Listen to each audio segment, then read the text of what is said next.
आउज़ुबिल्लाहिमिनश्शैतानिर्रजीम बिस्मिल्लाहिर्रहमानिर्रहीम। शुरू अल्लाह के नाम से जो बड़ा मेहरबान निहायत रहम करने वाला है।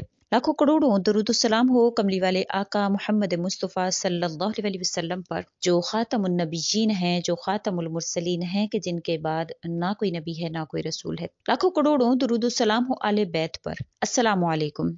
आज की जो वीडियो है वो रजब 2024 का सदका है। इंशाल्लाह ताला अगर आप इस तरीके के मुताबिक अपनी ज़िंदगी को बना लेते हैं, अपनी ज़िंदगी में इस सदका को ले आते हैं, तो आपकी हर मुश्किल आसान होती है। आप पर ना कोई खसारा आता है, ना कोई परेशानी आती है, ना बीमारियां आप पर आती हैं, ना कोई आजमाइश आप पर आती है। आपकी मुश्किलात ख़त्म होती चली जाती हैं अगर आप इस मुताबिक अपनी ज़िंदगी को ले आते हैं। तो वीडियो को आपने एंड तक देखना है। इंशाल्लाह ताला आप मुकम्मल तौर पर मुस्तफ़ीद होंगे।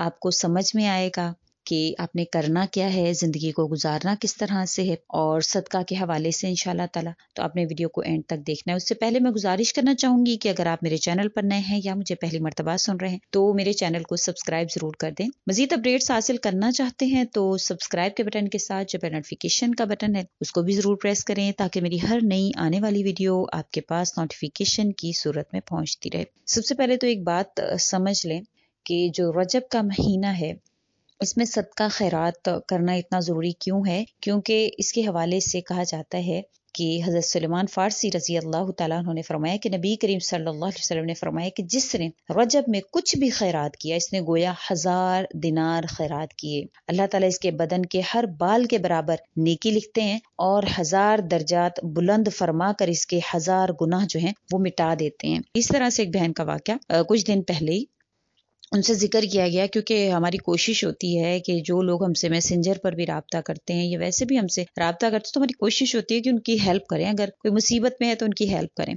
तो इसी तरह से मुझे जो है वो अंदाज़ा होता है कि ये शख्स दे सकता है, तो उनसे मैंने कहा कि आप इस खातून की मदद कर दीजिए, क्योंकि वो उनके करीब में ही थी और जानने वाली थी। तो मैंने उनसे कहा कि आप इनकी मदद कर दीजिए। तो उन्होंने कहा हमारे पास तो अभी पैसे नहीं हैं, मतलब मैं नहीं हेल्प कर सकती हूँ। तो थोड़े ही दिन हुए, अभी 1 से 2 दिन ही गुजरे हैं कि उनका जो बेटा है वो अचानक से इतना बीमार हो गया कि उसको हॉस्पिटल में दाखिल करवाना पड़ गया। और फिर हॉस्पिटल में आपको पता है कि जब आप दाखिल होते हैं तो बहुत आपका बिल बन जाता है। तो 3 से 4 दिन में उस बंदी का 75,000 के करीब उसका बिल बन गया। अब वहां पर उन्होंने अदा कर दिए। जब वो वापस आई तो फिर मैंने उनसे कहा कि अगर आप उस वक्त पे उस बंदी की मदद कर देती तो आप पर ये आजमाइश नहीं आनी थी। अल्लाह ताला आपकी वो चीज जो आपने इस वजह से महफूज की हुई होती है ना, फिर वो निकलती है बाहर। अगर आप अपने यके बाद दीगरे आप अपनी जिंदगी में सदका खैरात करते रहते हैं तो आप पर ये आजमाइशें हटा ली जाती हैं। क्यों कहा जाता है कि सदका मुसीबत को टालता है? क्यों कहा जाता है कि सदका जो है वो बलाओं को टालता है? आप सल्लल्लाहु अलैहि वसल्लम ने क्यों फरमाया कि सदके के जरिए से अपनी बीमारियों का इलाज फरमाओ? क्यों आप सल्लल्लाहु अलैहि वसल्लम ने फरमाया कि सदका जो है वो अल्लाह के गजब को दूर करता है? क्यों आप सल्लल्लाहु अलैहि वसल्लम ने फरमाया कि सदका बुरी मौत से निजात देता है? ये तमाम अहदीस मुबारका इस वजह से ही हैं कि हमारे जैसे लोग समझें। हमने तो बस कुछ इवेंट्स बना लिए हैं, उसी पे हमने सदका खैरात करना है। उसके अलावा हमारी जेबों में पैसे ही नहीं है अल्लाह के लिए, हमारी जेबों में पैसे ही नहीं है सदका खैरात के लिए, हमारी जेबों में पैसे ही नहीं है गरीबों के लिए। तो इस अपने माइंड सेट को चेंज करें, अल्लाह के लिए निकालना शुरू करें। पैसा जो है वो रखने की चीज नहीं है, जो आपने दे दिया है वही आपके काम आना है। तब आपको जो है वो इसका अंदाजा होगा जब आप मर जाएंगे, आप इस दुनिया से चले जाएंगे। बेशक हम लोग बैठे हुए आज से 50 साल बाद बहुत से लोग नहीं होंगे। जब आप इस दुनिया से चले जाएंगे तब आपको पता चलेगा ये जो पैसा मैंने जमा किया था ये मुझे जमा नहीं करना था, ये मुझे अल्लाह के रास्ते में देना था। तो अपने रजब के महीना में आपसे जितना हो सके आप सदका खैरात करें। अपने इर्द गिर्द मौजूद गुरबा को ढूंढें और दें। हम नहीं कहते हैं कि ना, अल्हम्दुलिल्लाह हमारे चैनल की ये कभी भी ये अपील रही है। हम लोग तो कहते हैं कि अगर हमसे कोई वज़ाइफ भी पूछे जाते हैं मैसेंजर पर भी, तो हमारा कोई हदिया भी नहीं है। हम तो कहते हैं कि किसी भी गरीब की मदद कर दें। और बहुत से लोग वजीफा पूछ लेते हैं लेकिन मदद नहीं करते हैं, तो फिर वो वज़ाइफ काम नहीं करते हैं। फिर कहते हैं जी आपने जो वजीफा बताया था उसका असर ही नहीं हुआ। तो जब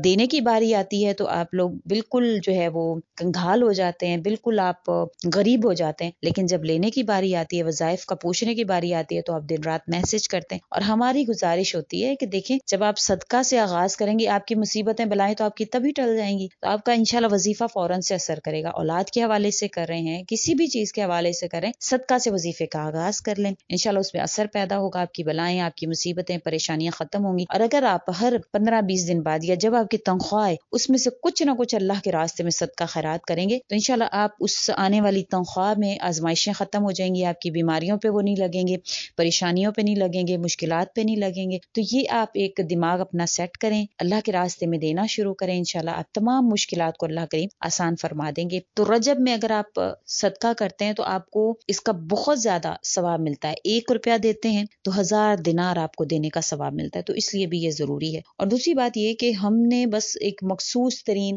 جو ہے وہ طریقے بنا لیے ہیں کہ ہمیں بس اسی میں صدقہ کرنا ہے، اسی میں ہمیں مدد کرنی ہے، اسی میں ہمیں جو ہے وہ خیرات کرنی ہے۔ لوگ صدقہ فطر دیتے ہیں، زیادہ تر لوگ زکوٰۃ ادا کرتے ہیں، اس کے علاوہ ہمیں نہیں پتہ ہے کہ ہمیں اپنی زندگی میں دینا بھی ہے، ہمیں لینا آتا ہے، ہمیں دینا نہیں آتا ہے۔ دیکھیں کوئی بھی اگر آپ کو اگر کچھ بھی مل رہا ہے اس دنیا میں، آپ کو کچھ بھی حاصل ہو رہا ہے تو وہ صرف اور صرف اللہ تعالیٰ کی عنایات کی وجہ سے ہے۔ اللہ تعالیٰ آج اگر آپ کو تنہا چھوڑ دیں تو بے شک آپ کچھ بھی نہیں ہیں، آپ کچھ بھی نہیں ہیں۔ ہر انسان یہ سوچے کہ اگر میں کچھ ہوں تو میں صرف اور صرف اللہ تعالیٰ کی وجہ سے ہوں۔ تو اگر اللہ کریم جس کو چھوڑ دیتے ہیں تو وہ انسان گمراہ ہو جاتا ہے، وہ اندھیروں میں بھٹکتا رہتا ہے۔ تو اللہ کریم کو آپ کے صدقات کی یا ان چیزوں کی اللہ کو ضرورت نہیں ہے، لیکن یہ آزمائش کے طور پر آپ پر بھیجے جاتے ہیں۔ خواہ آپ کو اولاد دی گئی ہے، آپ کو مال دیا گیا ہے، جو بھی چیز آپ کو عنایت کی گئی ہے تو وہ آپ پر آزمائش ہے۔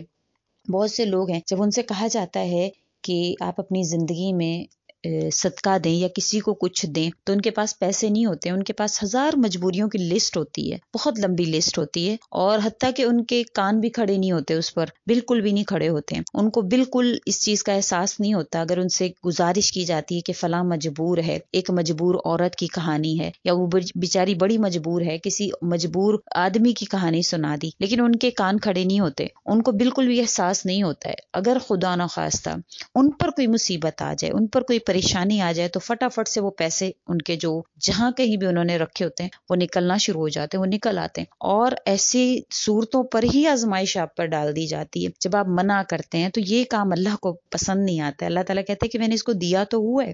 جب آپ اس چیز کو منع کر دیتے ہیں، جب آپ کہتے ہیں کہ نہیں میرے پاس تو نہیں ہے، مطلب میں دیکھوں گا، میں کروں گا، اور اکثر لوگ ایسے ہی ہوتے ہیں جب ان سے ذکر کیا جاتا ہے کسی کی بھی مجبوری کا، کیونکہ کسی کو شوق نہیں ہوتا ہے ہاتھ پھیلانے کا، کوئی 1000 مرتبہ اپنے آپ کو اپنے جو اس کا جو اپنا آپ ہے اس کی میں کو مار کر پھر وہ آپ کے آگے دست سے دراز کرتا ہے، پھر وہ آپ کے آگے ہاتھ پھیلاتا ہے یا آپ کو اپنی مجبوری بتاتا ہے، لیکن جب آپ اس کی مدد اس وقت میں نہیں کرتے تو آپ نے اپنے اوپر خود اپنی آزمائش کو جب بلا لیا تو پھر آپ پر جو وہ آزمائش آتی۔ امید کرتی ہوں آپ کو میری ویڈیو اچھی لگی ہوگی، اگر اچھی لگی ہے تو لائک کریں، شیئر کریں اور میرے چینل کو سبسکرائب بھی ضرور کر دیں۔ اسی کے ساتھ اجازت چاہوں گی، وآخر الدعوانا ان الحمد للہ رب العالمین۔ اللہ حافظ۔